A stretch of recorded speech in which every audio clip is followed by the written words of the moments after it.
నుంచి బాగున్నారా? మీరంతా బాగుండాలని కోరుకుంటాను. ఈ రోజు మన ఛానల్లో తెల్లగడ్డల కారం కొట్టుకుంటాను. దీన్ని గోటు కారం అని కూడా అంటారు, తెల్లగడ్డల కారాన్ని. దీనికోసం ముందుగా ఇప్పుడు ఎండుమిరపకాయలన్నీ తుంచేసుకోవాలి. ఈ విధంగా అన్ని ఎండుమిరపకాయలు తుంచేసుకోవాలి. తెల్లగడ్డలన్నీ పొట్టు తీసేసుకోవాలి. ఒక 3 తెల్లగడ్డలు తీసుకోండి. ఈ విధంగా అన్ని ఒలుసుకోవాలి.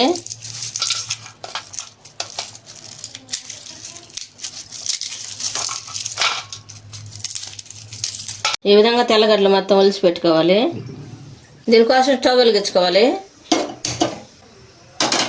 ఎండుమిరపకాయలు తుంచి పెట్టుకున్నాం కదా, అవి వేపుకోవాలి. బాగా కొంచెం ఆయిల్ వేసుకోవాలి. 1 స్పూన్ వేసుకోవాలి.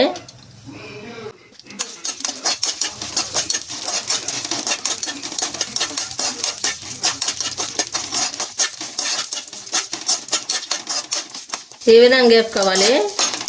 స్టవ్ ఆఫ్ వేసుకోవాలి. చల్లారి పెట్టుకోవాలి. ఈ విధంగా చల్లారిన తర్వాత మిక్సీ జార్లోకి తీసుకోవాలి. ఉప్పు వేసుకోవాలి తగినంత. మూత పెట్టి మిక్సీ పట్టుకోవాలి. ఈ విధంగా మిక్సీ పట్టుకోవాలి. ఈ విధంగా పట్టుకోవాలి. ఇప్పుడు తెల్లపాయలు వేసుకోవాలి. ఇవి కూడా మిక్సీ పట్టుకోవాలి. ఈ విధంగా మిక్సీ పట్టుకోవాలి. అంతా ప్లేట్లోకి తీసుకున్నాం.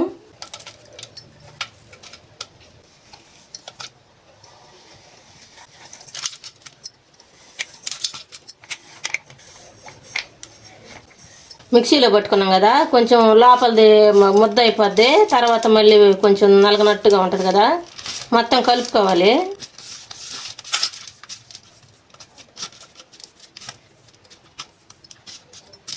ఈ విధంగా చేసుకోవాలి. ఇది ఇడ్లీ 7 అన్నంలోకి వేసుకొని నెయ్యి వేసుకొని తినొచ్చు. బాగుంటుంది, చాలా బాగుంటుంది. మీరు కూడా చేసుకొని ఎలా ఉందో మాకు కామెంట్లో పెట్టండి. లైక్ చేయండి, షేర్ చేయండి, సబ్స్క్రైబ్ చేసుకోండి, పక్కన ఉన్న బెల్ నొక్కండి. Thank for watching.